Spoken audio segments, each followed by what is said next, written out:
Claire Curran. Thank you, Mr Chair.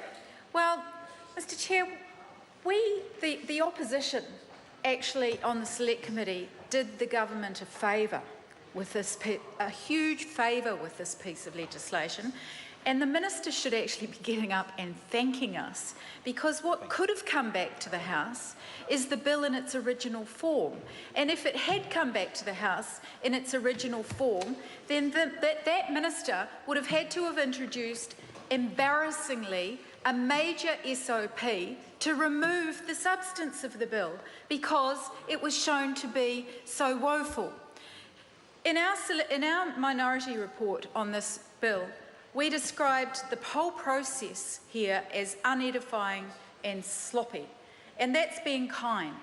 As my colleague David Clark has pointed out, what we were given was a piece of legislation that was somebody's bright idea that had not been tested and in fact was acknowledged during the Select Committee process as being and this is the single examination process and the single application process for patent registration, was described as being a pilot.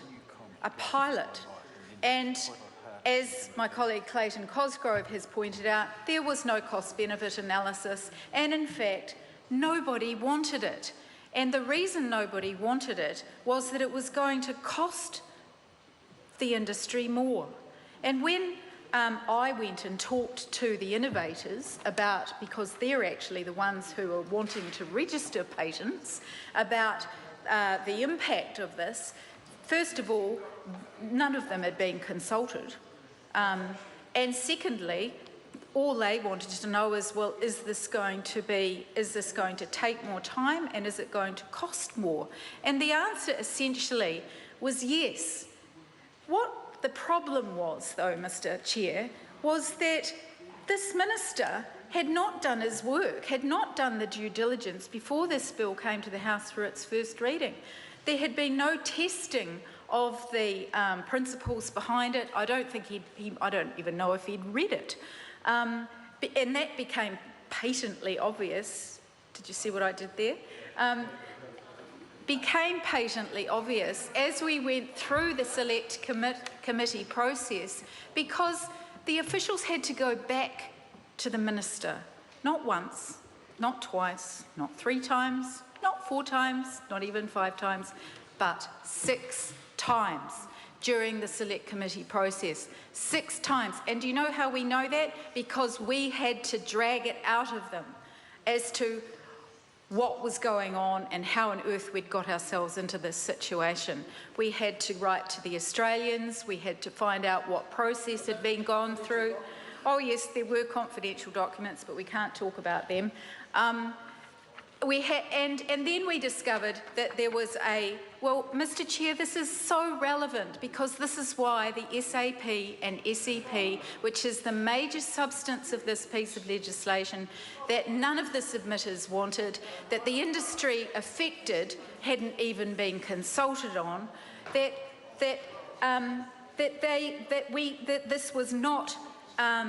this was not effective.